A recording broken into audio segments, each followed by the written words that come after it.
Hello and welcome to my review of the Tyrannid Zoanthropes. These will cost you £40 for the box set of 3, which is a huge amount of money just for 3 plastic models, considering their size as well. You can make the Zoanthropes in the set, and I'll show you the spare parts for them in a moment. You do get a fair few spare parts. I've wanted these Zoanthropes for a long time, before I was even interested in Tyrannids actually. Just the thought of these sort of floating, highly psychic creatures shattering and bursting enemies just with their psychic might has always appealed to me, with these big brains, these big brain bugs really, aren't they? And these little tails and these sort of quite small claws. They're just really appealing, and I just find them more appealing than the Zoanthropes. So what I've done is, yes, I've made 2 Zoanthropes and 1 Neurothrope, just because I will be doing a separate video on the Neurothrope because it's a separate HQ unit. But if I was against my mate playing a game, I'm pretty sure he'd allow me to have this as a standard sort of Zoanthrope. And I'm not the type of player that would one turn just use Neurothrope's abilities and things like that. No, they'd just be in a set of 3. I don't know whether sales have influenced their rules, both the Zoanthropes and the Zoanthropes. In my opinion, I'll probably say they have. I've got no evidence for that, it's just my opinion. But to me, it's very obvious. It's obvious that if you take more than 3, like 4 or 5 for both these and the Zoanthropes, their abilities get better. Games Workshop sell them in a set of 3. They want you to double up. If maybe one of the sets had that rule, then it wouldn't have been so obvious. But because both of these types of units have it, then that's the reason why I draw this conclusion. Okay, so let's have a look at the models themselves. So plenty of detail for plastic. Posability options, you can move the I want to say thorax, you can move the carapace body part of it on its tail a little bit. You can move the little claws up and down, and these arms. You can move the head sort of left and right within that socket. You can't do much about the chimneys. You get a lot of different exhaust stack chimney type features, so you can put smaller ones on. You know, you could put smaller ones on these Zoanthropes and then just stick the larger ones on the Neurothrope if you wish to. But yeah, a fair amount of detail, not too bad. Obviously you're getting sort of more of a, I want to say presence, more of a model if you go for the Zoanthropes, because they've got the longer sort of toxic lashes, haven't they? But yeah, the Neurothrope definitely stands out with this huge sharp you know, horn and the bigger claws and this big sort of head piece and things. This sort of head is definitely kind of Geiger-esque, Alien-esque, Alien Queen-esque, definitely. I mean, if the Dimacheron had this on its head instead of its sort of hood, Assassin's Creed sort of hood going on, then yeah, it would basically be an Alien Queen, wouldn't it? Let's face it. So yeah, lots of bone, lots of brain you can see there, and kind of spine with a spike on it as well. Pity you can't use that in combat, or doesn't actually affect anything. Probably just acts as an amplifier for this the psychic energy that's bubbling inside this monster's brain. Okay, so here are all the spare parts. As you can see, there's quite a few. You get these sort of big bloated kind of toxic sacks and things for the Zoanthropes. And obviously the heads just go in there. The heads are a little bit different. They come in halves, but they've got all the feeder tendrils and things coming out of them. Very sort of Dr. Zoidberg-esque as well.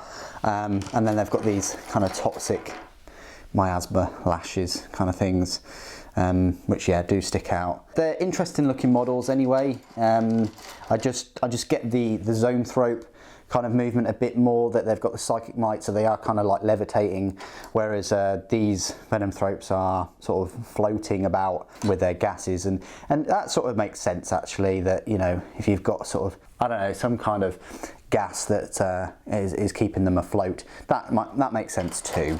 But yeah, as you can see, yeah, you get quite a few fair amount of these like exhaust chimneys, and I've got a separate sort of Zoanthrope head that I didn't use as well. So yeah, they're all the spare parts.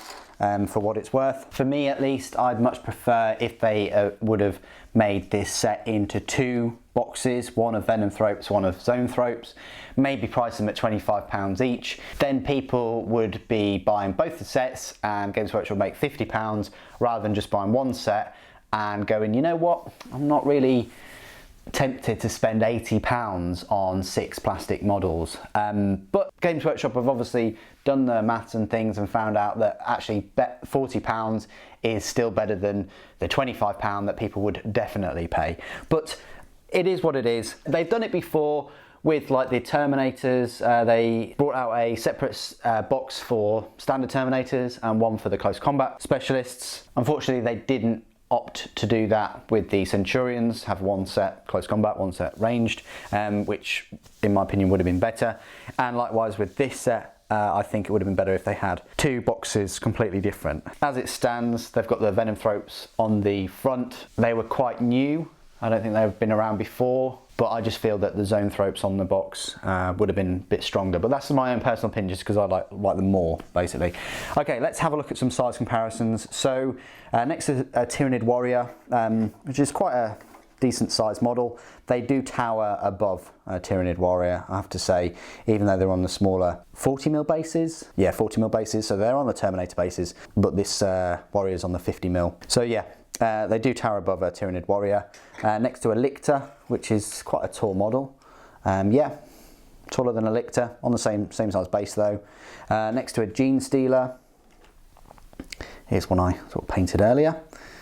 Yeah, they tower over a Gene Stealer. So they definitely fulfill their role of sort of elite or HQ choice, being above a lot of the other creatures. Just because I have one here, not the Dimachieron, but the Tyrannofex. I just thought I'd put the Tyrannofex in the picture. Yeah, Tyrannofex definitely has a lot more sort of thickness and more presence, but definitely fits the theme and would look pretty good with them surrounding one of these. So there you go. That's my size comparisons with the Tyranid creatures. I'll just show you some size comparisons with some Imperial models, so that you've got the Mini Marine and the Primaris. They do tower above both Mini Marines and Primaris Space Marines, so hope that helps. And then next to a Dreadnought, which isn't that much taller. They are actually taller and bigger than a Dreadnought. Imperial Knight novel actually had one of these Neurothropes. I think it was a Neurothrope, it might have been a Zoanthrope, but it had one going up against Imperial Knight. Well, yeah. That just goes to show you, maybe in the novel it was a fair bit bigger than this, but I just thought I'd make that comparison too. But obviously the psychic power, extremely powerful in a small package there. Okay, so detail, spare parts, size comparisons out of the way, let's have a look at the rules. This is my part of the review where I talk about all of the rules for the Zoanthropes. I'll be doing a separate video for the Neurothrope. You'll find your Zoanthropes in your brand new Tyranid Codex in the same section as the Venomthropes, which is the elite section. They do cost a bit more points in power. There's 6 power points as opposed to 5, and Zoanthropes will cost you 40 points per model, so you're looking at 120 points in total. And you compare that to the Venomthropes, you're looking at 90. So Venomthropes are 30 points cheaper, and they're also 1 power point cost cheaper too. I'll go through their stat line. So their movement is 5 inches, weapon skill 4+, ballistic skill 3+, strength 4, toughness 4, 3 wounds each, 1 attack, leadership 9, and a save of 5+. Each unit contains 3. You can take an additional 3, so you can have 6 in total. And their weapon, they're just armed with claws and teeth, which is the same strength as a user. No AP, 1 damage, no abilities. So they're not really armed with much. However, where they do shine is their psychic abilities. We'll talk about that in a moment.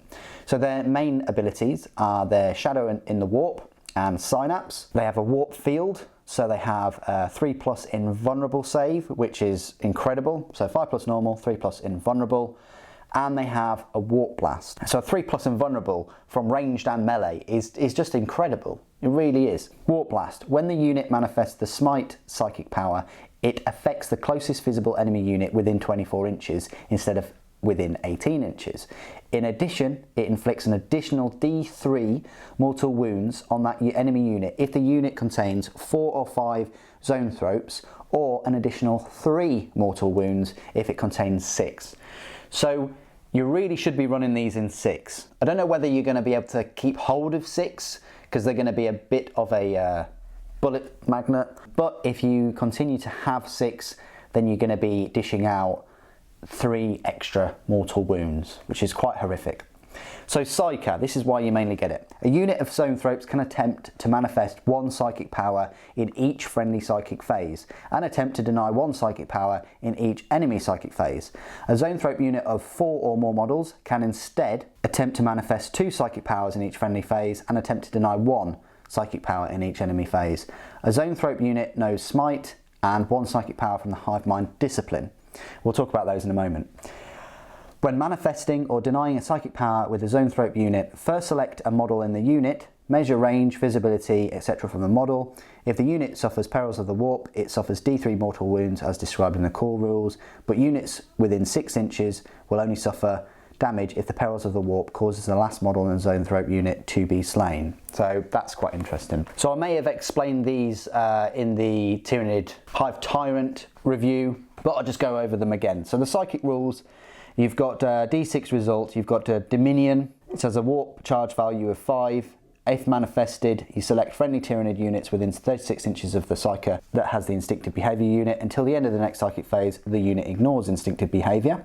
Catalyst has warp charge value of 6. If manifested, you select a friendly Tyranid unit within 18 inches of the Psyker. Until the start of the next psychic phase, each time that unit loses a wound, you roll a d6, and on a 5+, the damage is ignored and the unit does not lose that wound. The Horror, warp charge value of 6, manifested, you select a unit within 24 inches visible to the Psyker, and until the start of the next psychic phase, the unit must subtract 1 from their hit rolls and leadership characteristics. Onslaught has a warp charge value of 6 again. If manifested, a friendly Tyranid unit within 18 inches of the Psyker can shoot the turn, even if it advances without suffering any penalties to its hit rolls for moving and shooting heavy weapons, advancing, shooting assault weapons, and it can charge this turn even if it advanced. And then we've got Paroxysm, which has a warp charge value of 5. Manifested, choose an enemy unit within 18 inches of the Psyker. Until the next psychic phase, the unit cannot fight in the fight phase until all other units are able to have done so. If the target unit has an ability that allows it to fight first, it instead fights as if it didn't have this ability. If both players have units that cannot fight until all other units have done so, then alternate choosing which of those units to fight with, starting with this player whose turn is taking place. And finally, Psychic Scream. There's a warp charge value of 5.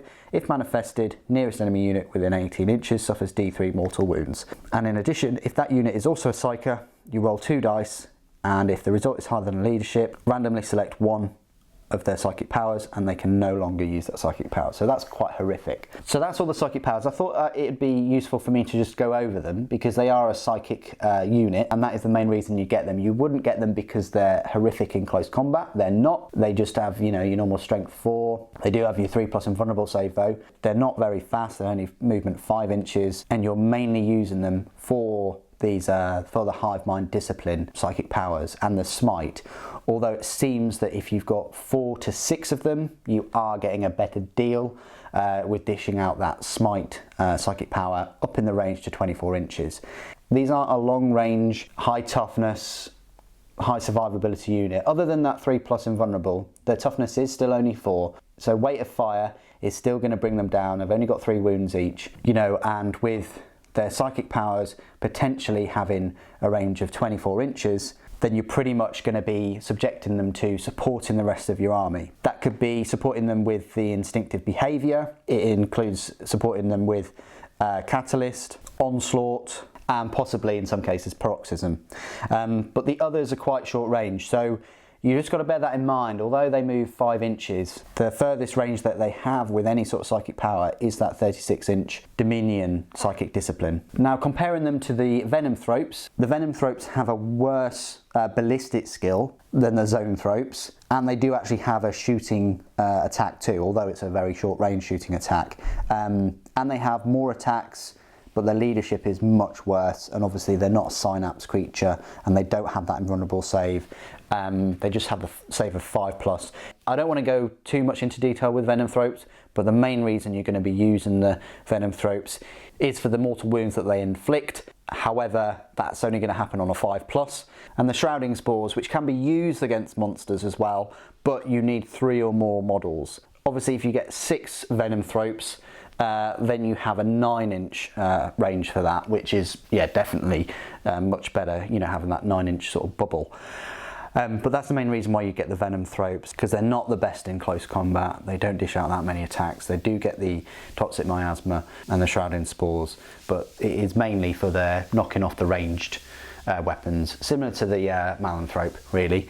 But the Zoanthropes, a bit more aggressive, more useful with all their psychic powers, especially if you choose your psychic powers. So that is the end of my review for the Tyranid Zoanthropes. They're not an essential pick for a Tyranid army, especially with 8th edition focusing on Horde, but they are a great way of buffing your force with all the other psychic powers, just making your units better.